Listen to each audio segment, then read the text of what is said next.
നമസ്കാരം. മെട്രോ മാറ്റിനിയിലേക്ക് സ്വാഗതം. സമകാലിക സംഗീത രംഗത്ത് വിപ്ലവകരമായ മാറ്റങ്ങളിലൂടെ ശ്രദ്ധേയനായ റാപ്പ് ഗായകനാണ് റാപ്പർ വേടൻ. ഒരേ സമയം പ്രശസ്തിയും വിവാദങ്ങളും കൊണ്ട് നിറഞ്ഞതാണ് ഹിരൺദാസ് മുരളി എന്ന വേടന്റെ ജീവിതം. മാലയിൽ പുലിപ്പല്ല് ലോക്കറ്റായി ഉപയോഗിച്ച കേസിൽ ഇപ്പോൾ വേടന തിരിച്ചടിയായിരിക്കുകയാണ്.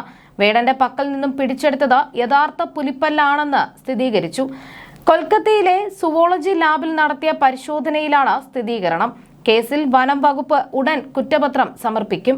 പെരുമ്പാവൂർ മജിസ്ട്രേറ്റ് കോടതിയിലാണ് കുറ്റപത്രം സമർപ്പിക്കുന്നത്.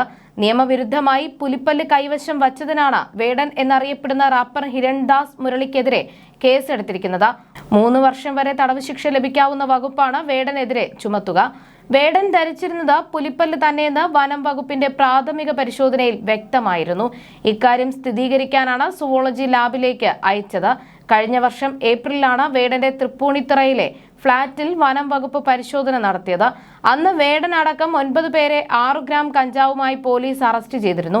അതിനിടെയാണ് വേടൻ ധരിച്ചിരുന്ന പുലിപ്പല്ല് കെട്ടിയ മാല പോലീസിന്റെ ശ്രദ്ധയിൽപ്പെട്ടത്. പോലീസ് ഇക്കാര്യം വനം വകുപ്പിനെ അറിയിച്ചു. മാലയിലുള്ള പുലിപ്പല്ല് വിദേശത്തു നിന്ന് എത്തിച്ചതെന്നാണ് വേടൻ അന്വേഷണ ഉദ്യോഗസ്ഥരോട് പറഞ്ഞത്. തായ്ലൻഡിൽ നിന്നാണ് പുലിപ്പല്ല് എത്തിച്ചതെന്നും ഇദ്ദേഹം സമ്മതിച്ചിട്ടുണ്ട്. കഞ്ചാവ് കേസും വേടനെതിരെ ഉണ്ട്. വേടനും മറ്റ് സംഘാംഗങ്ങളും ലഹരി ഉപയോഗിച്ചതായി സമ്മതിച്ചിട്ടുണ്ട്. ഫ്ളാറ്റിൽ നിന്ന് 9.5 ലക്ഷം രൂപയും കണ്ടെടുത്തിട്ടുണ്ട്. മൊബൈൽ ഫോണുകളും പിടിച്ചെടുത്തു. തുടർന്ന് ഇക്കാര്യം വനം വകുപ്പിനെ അറിയിക്കുകയായിരുന്നു. പരിശോധനയിൽ പുലിപ്പല്ലാണെന്ന് സ്ഥിരീകരിച്ചതോടെ വേടനെതിരെ മൃഗവേട്ട ഉൾപ്പെടെയുള്ള വകുപ്പുകൾ ചുമത്തി വനം വകുപ്പ് കേസെടുത്തിരുന്നു. കഞ്ചാവ് കേസിൽ ജാമ്യം ലഭിച്ച വേടനെ വനം വകുപ്പ് അറസ്റ്റ് ചെയ്യുകയും ചെയ്തിരുന്നു. പിന്നീട് ഈ കേസിലും വേടൻ ജാമ്യത്തിൽ ഇറങ്ങിയിരുന്നു. 2022 ചെന്നൈയിൽ നടന്ന ഷോയ്ക്കിടെ രഞ്ജിത്ത് എന്ന ശ്രീലങ്കൻ വംശജനായ ആരാധകനാണ് തനിക്ക് പുലിപ്പല്ല് മാല സമ്മാനിച്ചതെന്നാണ് വേടൻ അന്വേഷണ സംഘത്തിന് മൊഴി നൽകിയിരുന്നത്. സോഷ്യൽ മീഡിയ വഴിയാണ് രഞ്ജിത്തുമായി ബന്ധമെന്നും വേടൻ വ്യക്തമാക്കിയിരുന്നു.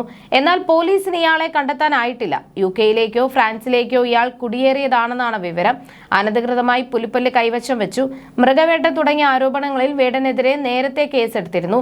കേസിൽ ജാമ്യം ലഭിക്കാത്തതും ജാമ്യം ലഭിക്കുന്നതുമായ കുറ്റങ്ങൾ വനം വകുപ്പ് വേടനെതിരെ ചുമത്തിയിരുന്നു. 3 വർഷം തടവ് ശിക്ഷ ലഭിക്കാവുന്ന കുറ്റമാണ് വേടനെതിരെ ചുമത്തിയിരിക്കുന്നത്.